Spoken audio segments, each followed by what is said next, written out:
नमस्कार बच्चों, आज हम रस के बारे में जानेंगे और समझेंगे कि रस क्या है।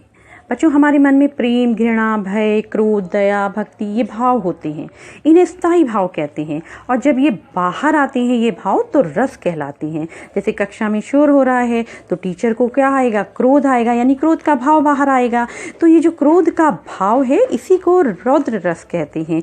या कि वही हमने चुटकुला सुना या किसी जोकर को देखा तो हमारा हंसी का भाव बाहर आया और ये हंसी का जो भाव है जब बाहर आया तो इसको क्या कहा जाएगा? हास्य रस। जो रस होते हैं वो 9 होते हैं और भरत मुनि के अनुसार, भरत मुनि यानी रस सिद्धांत के जो प्रवर्तक हैं उनके अनुसार 8 हैं और सूरदास के अनुसार ये 11 हैं। उन्होंने वात्सल्य और भक्ति रस को भी इसमें शामिल किया है। अंग बच्चों, रस के जो अंग हैं वो 4 हैं। नंबर 1 स्थायी भाव, नंबर 2 विभाव, नंबर 3 अनुभाव और नंबर 4 संचारी भाव। अब स्थायी भाव क्या होते हैं? जो भाव हमारे अंदर जन्म होते हैं उन्हें स्थायी भाव कहते हैं और इनकी संख्या 9 है। रति, उत्साह, वैराग्य, शोक, क्रोध, भय, घृणा, विस्मय, हास्य, ये 9 स्थायी भाव हैं। और नंबर 2 है विभाव। विभाव क्या होता है? स्थायी भाव को जो जागृत करते हैं उनको हम विभाव कहते हैं। ये 2 होते हैं। नंबर 1 है आलंबन और नंबर 2 है उद्दीपन। अब आलंबन क्या होता है? जिसके कारण स्थायी भाव उत्पन्न होते हैं। जैसे नायक और नायिका को देखकर जो भाव उत्पन्न होते हैं तो नायक और नायिका क्या हो गए काव्य पंक्ति में? आलंबन। और दूसरा उद्दीपन, यानी जो उन भाव को बढ़ाते हैं। जैसे उनकी सुंदरता को देखकर जो भाव हमारे बड़े हैं, यानी उनकी सौंदर्य जो है वहां पर क्या हो गया? उद्दीपन। नंबर 3 है अनुभाव। मन के भाव को व्यक्त करने वाली शारीरिक चेष्टाएं अनुभाव कहलाती हैं। मन के भाव यानी हमारे मन में बहुत सारे भाव होते हैं। प्रेम भी होता है, उत्साह भी होता है, क्रोध भी होता है, भय भी होता है। तो इन्हें हम जिन शारीरिक चेष्टाओं से व्यक्त करते हैं उसको हम अनुभाव कहते हैं। जैसे किसी डरावने सीन को देखकर हमारा शरीर कांपने लगा तो ये शरीर में जो कंपन है ये क्या कहलाएगी? अनुभाव। और नंबर 4 है संचारी भाव। जो भाव मन में आते जाते रहते हैं उनको हम क्या कहते हैं? संचारी भाव कहते हैं। जैसे चिंता आई और चली गई। और इनकी जो संचारी भाव की संख्या है वो 33 है। रस के उदाहरण एवं पहचान। तो बच्चों, सबसे पहला है श्रृंगार रस। श्रृंगार रस क्या होता है? जहाँ नायक नायिका या स्त्री पुरुष के प्रेम का वर्णन हो, उनके मिलने बिछड़ने का वर्णन हो, वहाँ पर श्रृंगार रस होता है। इसे रसराज भी कहा जाता है। रसराज यानी रसों का राजा। इसका स्थायी भाव रति है। बच्चों, ये याद रखना, इसका स्थायी भाव रति है और ये 2 प्रकार का होता है, संयोग श्रृंगार और वियोग श्रृंगार। संयोग श्रृंगार क्या होता है? जहाँ पर प्रेम का वर्णन हो वहाँ पर संयोग श्रृंगार होता है और जहाँ पर बिछड़ने का वर्णन हो नायक नायिका के वहां पर वियोग श्रृंगार होता है।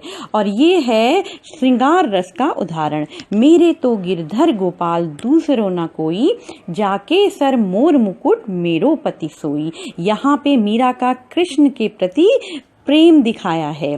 तो श्रृंगार रस की पहचान है कि इस जहाँ पर भी प्रेम का, प्रकृति का या सुंदरता का या वसंत ऋतु का वर्णन होता है वहाँ पर श्रृंगार रस होता है। अब है वीर रस। इसका स्थायी भाव है उत्साह। तो जब किसी रचना या वाक्य को पढ़कर उत्साह का भाव जागृत होता है तो वहाँ वीर रस होता है। इसका उदाहरण है बुंदे ले हर बोलों के मुंह, हमने सुनी कहानी थी, खूब लड़ी मर्दानी, वो तो झांसी वाली रानी थी। और अगला है अद्भुत रस। इसका स्थायी भाव है आश्चर्य और इसकी परिभाषा है जब व्यक्ति के मन में विचित्र या आश्चर्यजनक वस्तुओं को देखकर आश्चर्य के भाव जागृत होते हैं तो वहां अद्भुत रस होता है। इसका उदाहरण है देख यशोदा शिशु के मुख में सकल विश्व की माया, क्षण भर को वह बनी अचेतन, हिल न सकी मृदस। हास्य रस का स्थायी भाव है हास और इसका उदाहरण है सोचो इंटरनेट पर बढ़ेगा कैसे इल्म, यूट्यूब पर छुप छुप कर देख रहे हो फिल्म। इल्म का मतलब होता है प्रतिभा और इसकी परिभाषा है किसी की वेशभूषा या हाव भाव को देखकर मन में जो हंसी के भाव उत्पन्न होते हैं वह हास्य रस कहलाता है। और अब है करुण रस। इसका उदाहरण है ए मेरे वतन के लोगों जरा आंख में भर लो पानी, जो शहीद हुए हैं उनकी जरा याद करो कुर्बानी। इसका स्थायी भाव है शोक। किसी भी दृश्य या काव्य को पढ़कर, देखकर, सुनकर मन में जो दुख के भाव उत्पन्न होते हैं तो करुण रस की निष्पत्ति होती है। और अब है विभत्स रस। इसका उदाहरण है गिद्ध और चील मंडरा रहे थे, चूहे को तड़फा रहे थे।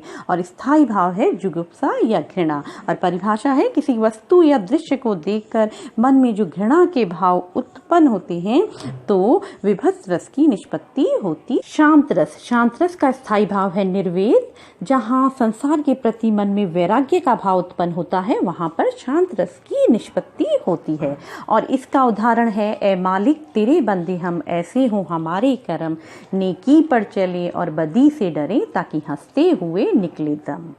और अगला है रौद्र रस। इसका स्थायी भाव है क्रोध। जहाँ विरोधी के प्रति मन में क्रोध का भाव जागृत हो वहाँ रौद्र रस होता है। और इसका पहला उदाहरण है डगमग डगमग दिग्गज डोले, भगवान कुपित होकर बोले, जंजीर बढ़ाकर साध मुझे, हाँ हाँ दुर्योधन बांध मुझे।